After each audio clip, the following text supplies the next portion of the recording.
name's Chris. I'm a copywriter. I've been freelance for about 10 years, and until about maybe 4 or 5 months ago, I spent about 18 months going slightly mad in my basement underground. Nice picture of it here. So it started out as quite an innocent idea. We have got a cellar beneath our house terrace in Leeds, and we thought it'd be really nice to do it up and turn it into an Airbnb, because we're already doing Airbnb in our house. It's going pretty well. Thought, renovate it, be fine. And I'm really good at DIY, so I thought I'll get it in there and I'll get stuck into it and then turn it into a flat. Yeah, what I was actually doing was hiding away from reality and denying the fact that basically I'd just totally gone off freelancing. I was sort of frustrated with marketing. I thought it was poisonous and innocuous and it was just manipulating people. Problem is I've lumped everything else in with it, so copywriting, which is writing's what I do and I love. And I fell out of love with that as well, and I was just getting really resentful and bitter. And I eventually sort of pulled myself out of it, which is what this talk's about. But what I figured was there's more to it than just a basement. I think we've all got our own little basements that we all retreat to. Now, it could be just inside your own head, or it could be a coffee shop somewhere, or it could be as simple as just not answering the phone, or getting around to those things that we all know we ought to do, like selling ourselves if you're a creative person, finding work, doing all the uncomfortable stuff. So that's the metaphor, that's what the basement represents, okay? Because when you're in your basement on your own, in a dark little place, you do go a little bit mad. And I'm not talking about, smearing feces on your face mad. I'm just talking about low-grade sort of anxiety, not very happy, nasty. We'll talk about that in a bit anyway, let's move on. So this is about escape. I'm going to talk about a little bit about, you know what happened. I'm going to talk more about how I climbed out the hole, really. Things I've learned, and the most important thing is about meaning. And we'll talk about, if you take anything about from tonight, from my presentation, it's about getting meaning in your work, and I'll give you some tips. So I'm just going to blast you with a tsunami of 11 things I learned that help me get meaning back into my work, to get into the right frame of mind for freelancing again, and enjoying my work a bit more. I forgot about this actually. So I thought, after sort of dragging myself out of this strange little rut I found myself in, I thought the most logical step to integrate myself back into society would be to get a part-time minimum wage job working with 14 to 19-year-olds with profound behavioural problems in a inner city school. Which might not sound like a logical step, because it wasn't. And these kids, it was while I was sat in a classroom with these kids getting chairs literally thrown at my head that I thought, maybe this isn't the right thing for me. But I also learned some interesting things in there, that I enjoy serving people, I enjoy helping, I enjoy teaching. So something good did come out of it. But for anyone who is freelancing as a creative person and has a part-time job that they're not really enjoying, just to fund just to make a bit of money, it's okay to do that. You can even do that after 10 years of freelancing, you can still be doing it. Down to go up. Number 11. Get ready, because these are just going to wash over you, yeah? Ignore the ones that aren't useful, but hopefully the ones that are will stick with you. Okay, so number 11. This is what it all came down to, really. I figured that the way I ran my business and my attitude so far today had got me to where I was now, in a dark little hole in Armley, on my own. So I figured, what should I do? What would life be like if I pulled my head out of my arse and tried something different? Because I was like I said, I was in a dark little hole, and the world was leaving me behind. I was blaming everyone. I was blaming the economy, I was blaming Brexit, I was blaming you bloody millennials with your gig economy. It was everyone else's fault apart from my own, which is a bit of a family thing. I've turned out if I talk to my brother and my dad, we like to blame other people for the world's problems. Like, it might just be humans in general. So I wondered what life would be like if I pulled my head out of my arse. Number 10, more arses.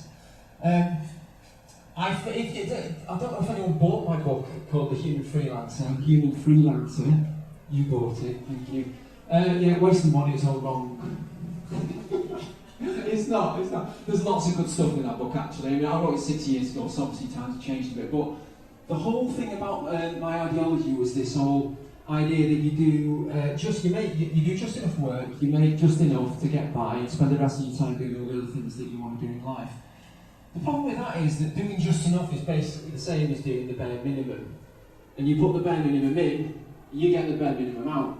So while I was making a living, just about, I wasn't having... It's not a clever way to find meaning in your work, because you end up just doing stuff that pays the bills, basically, bread and butter work. And you're not going to ever find fulfilment doing that. You'll just sort of make ends meet and get by, and you'll be okay, you'll be sort of just drifting along, really. Which many people, to many freelancers, that's actually probably the dream, isn't it? But there is more to freelancing, there is more to creative work than just bread and butter work. A swig of the paper, don't want to dry mouth. So here we go. Now, I found the meaning of life in my basement. Seriously. I read this book by a guy called Dr. Frankl, who, it's called Man's Search for Meaning. And he was a psychologist, German Jew, under Nazi Germany, and he was thrown into the concentration camp, and he survived, and he made it through, basically because he had this theory that was about finding meaning in life, and he wanted to publish this theory. He was like, I absolutely have to survive this experience in a concentration camp to get that work published. And that kept him going through all the times he was starving and freezing, and all his friends died around him, and he survived because he absolutely believed he was going to survive to publish this work. And that's what got him through. But his observation was that there is no sort of meaning in life that's universal to everyone. All there is challenges that come along. There are things that you know, that only you understand, for him it was the suffering that he went through. I don't know what your story is, but the things that happened in your life that have shaped you. And those are the things that you respond to. That's where the meaning is. There's no one true calling. You can invent your own meaning, is what I'm trying to say. And that's what I found from that book. So, meaning of life is to respond to the challenges that you understand. But you didn't think you were going to learn the meaning of life tonight, did you? There you go. I don't know whether that's right. It's just a theory. Okay. So what I'm trying to say here is that all the things that happen to you in your life that you think are trivial and you take for granted are actually what make you interesting. And I think, I've had disagreements with people about this, but the sort of the bad life experiences and also the crap work that you do and the jobs that you hate and the people that rub you up the wrong way, all those things sort of, I'm not going to say they happen for a meaning because if you don't, that's bullshit. But what they are who you are, they make you what you do, they make you who you are, that's what I'm trying to say. And that's where the purpose comes in, that's where the meaning comes from, those experiences you've had, your story, that's what you should draw on when it comes to finding purpose. And I think as creative people, we shoulder an unfair amount of the burden for going through tough stuff. Down to go up. I hear a lot of this, right, in our industry. It's like, man, I like to focus on my values. This is what it stands for, is my values on my website and all this kind of stuff. And you hear people talking a lot about values-based work, right? Yeah, great. But your values are important, right? I can see people disagreeing. I'm not sure, but you agree with me, okay, right. Well, your values are important, and your story is important, despite what I'm saying here. But it's important to you, it's not important to everyone else. What you need to do is take your story and look at the themes that are running through it, the interesting things, the challenges, the suffering, the things you've learned, and you need to put that into the service of others. Other people don't care about your values and your story, they care that you understand their problem because you went through it as well. That's what it's all about. So, fuck you and fuck your story, it's not interesting to anyone. But your ability to empathise with their problem and say, hey, I've been there too, I know what that's like, I can help you solve that because I've lived through it. That's what people want to hear if you want to sell things to them. Or if you just want to help them. Or if you want to make money. Because it's okay to do that. What am I talking about here? Oh yeah, another book for you here, Simon Sinek's Start With Why.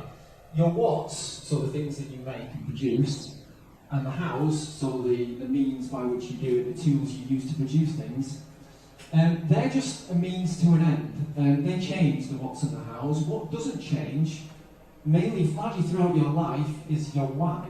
And your why is the reason that you do these things. And it'll take you a long time to work out what your why is. It's taken me 39 years, and I still haven't got it right.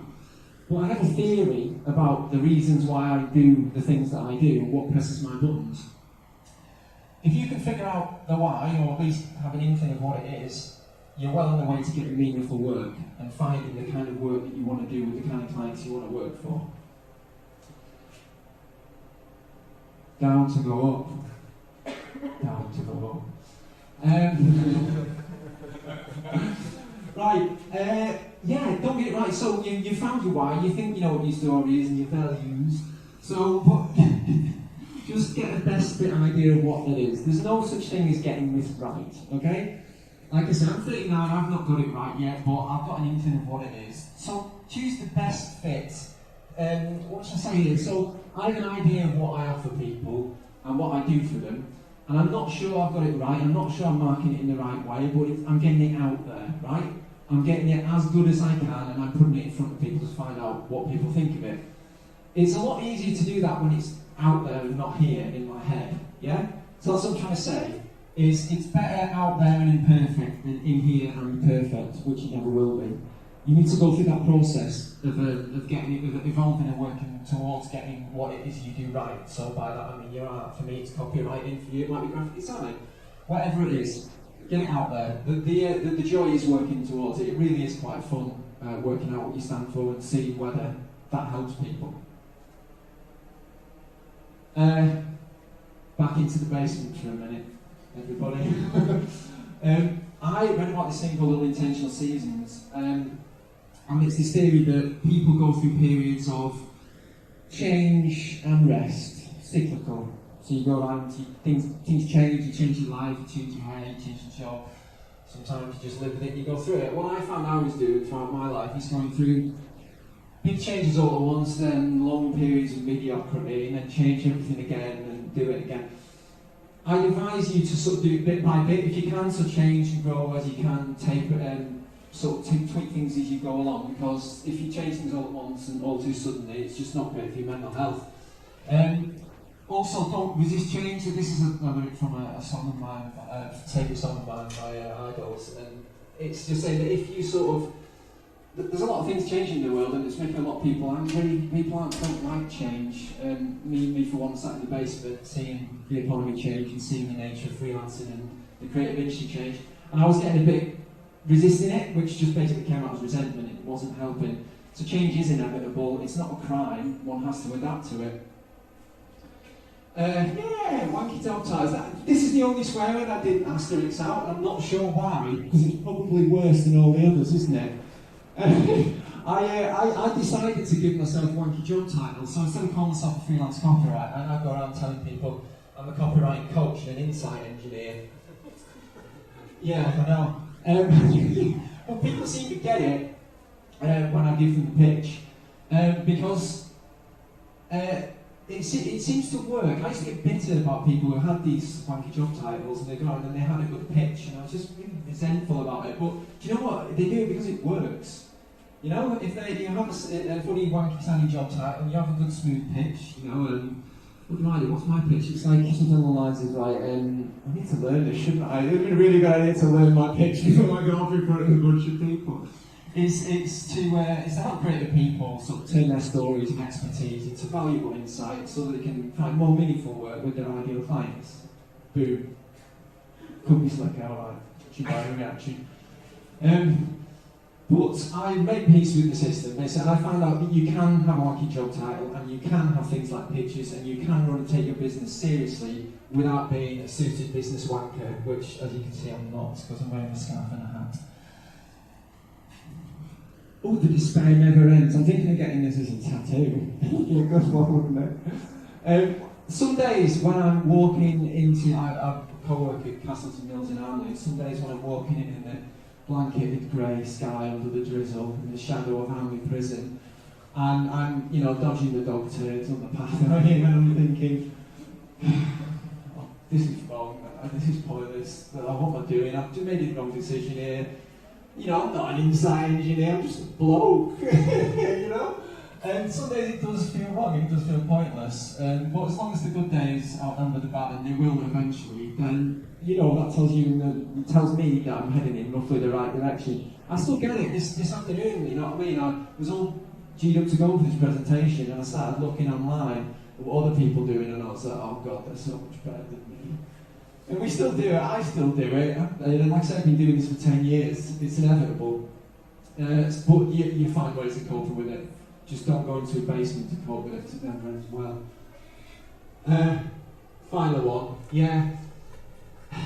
I like to sometimes think about what I'm like when I'm on my own versus what I'm like around people. When I'm on my own, i.e. when I've been in the basement for maybe 2 days and my wife comes home, I'm a bit like, she either gets like a dog that's been locked in a room all day and it's so, it's like, hi, I'm having a great day with you, do you love me? Or she gets a really cynical, twisted, pessimistic nightmare who's just staring at his feet and it's absolute misery to be around. Whereas when I'm around people, like now, or when I do a course teaching WordPress to beginners at Leeds Beckett, and when I read the feedback forms after having been teaching, and it says things like, wonderfully patient, has so much time for me, really loves what he does, and I read it and I go, you have the same fucking tutor, are you kidding me? It's me.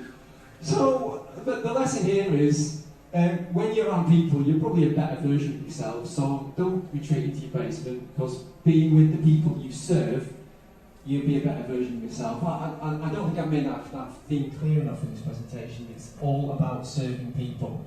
When I talked about the values and I talked about the story, great, how does that serve people? That's where the fulfillment comes from, serving people. Okay, we're at the last 2 slides now, I almost finished. Okay, where's your basement? Where is it? It could be in your head, like I said, it could be a coffee shop, it could be a library, it could be a co-working space. It could be simple as not answering those emails, it could be not trying to pitch for that work. I don't know where your basement is, we all have them, we all go to them, especially creative people, tortured geniuses that we are. Find where it is, know the signs that you're stuck, know the signs that you're in there, think about how you escape, maybe use some of my tips, I don't know. Hopefully that helps. Last slide, so I do a podcast, I said no plugs, didn't I? What a liar. I forgot this was in here, and I'm only doing this under duress because the guy I do it with said you better plug this podcast. Right, I do a podcast for the Third Category Creators podcast. I do it with a guy called Matt Essen, who has done 1 or 2 club talks from time to time, I believe. 4. I thought it was 14.